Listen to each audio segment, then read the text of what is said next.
Well, good morning. So, yes, weigh-in tomorrow. I've got a story to tell you about the weigh-in. It's a story sad and full of emotion. And it's all about a gentleman I met. I was in a factory. It's a long story, and it's of a time that's gone by. But I was in this factory, and there was this gentleman, and he was one of the fattest people I've ever met. He was about 6'6". He was a very tall man, but he was grossly overweight. He was layered. He was, the proportions of him, and I don't mean this in a horrible way, but the proportions of him was like putting a pair of legs onto the head and torso of Jabba the Hutt without the tail. He was a very big man. And at the time, I'd actually, I think I was on a diet, and he said, "Yeah, lost some weight once." I said, "Did you?" I think it got it hard.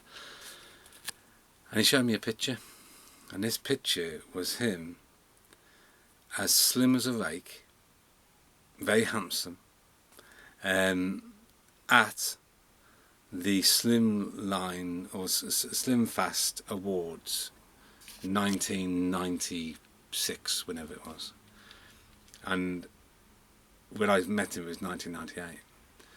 So for 2 years he'd put all this weight back on again, and he said I'd won the award. I became the England champion, whatever it is, of Slim Fast plan, and he actually went to a big ceremony. And he said, I started eating properly again at that ceremony. And within 2 years, he'd put every single pound back on again. And he must have been 40 stone. He was huge.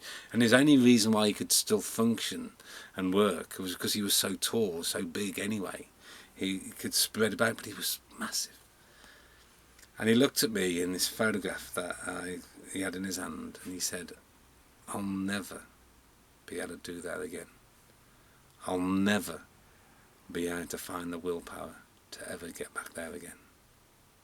And it was so poignant, and his look in his face, I felt so, strong word, but I so pitied him, because he'd used up all his willpower. Sad thing to see, sad thing to see. Now hopefully with me, I will actually not lose my willpower, because my prediction is tomorrow I would definitely put weight on, not off, because I'm actually eating badly. Barbecue and alcohol and wine and cheesecake and all lovely things, and good company as well, of course. Strange thing with these Pip and Andy, we see them on average once a year. Although we did see in March this year, they came down at a lovely cottage and we had a lovely meal there. Anyway, but it's so look forward to seeing them. They're so lovely people, and it's just perfect. And I think what's great about it as well, because they don't see me all the time, because I normally end up getting on people's nerves, and I end up people not really wanting to spend much time with me. I just annoy people in the end. My family included. So anyway, there we go. So that's what we're doing tonight. Weigh in tomorrow. And yes, Kevin, you are going to see my belly again. So he's coming to work down here tomorrow. I'm going to get you to work, mate. My God. The things I'm going to get you to do. I'm going to flush the toilet all day, and I'm going to get you to clean it without gloves. Anyway, I think that's it. Ben, I talked to Ben last night. He absolutely seems to be amazed by what he's seen. The sound's absolutely fantastic.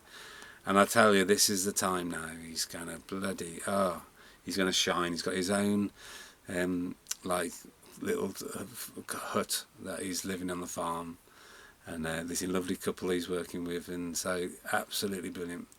Grasp every opportunity, Ben. This is the magic moment for you. It really is going to be wonderful. I can feel it in my waters. So, I think that's everything. Is there anything else I need to add today? I don't think so. So, I will say, I am waffling now. And it's time to say goodbye.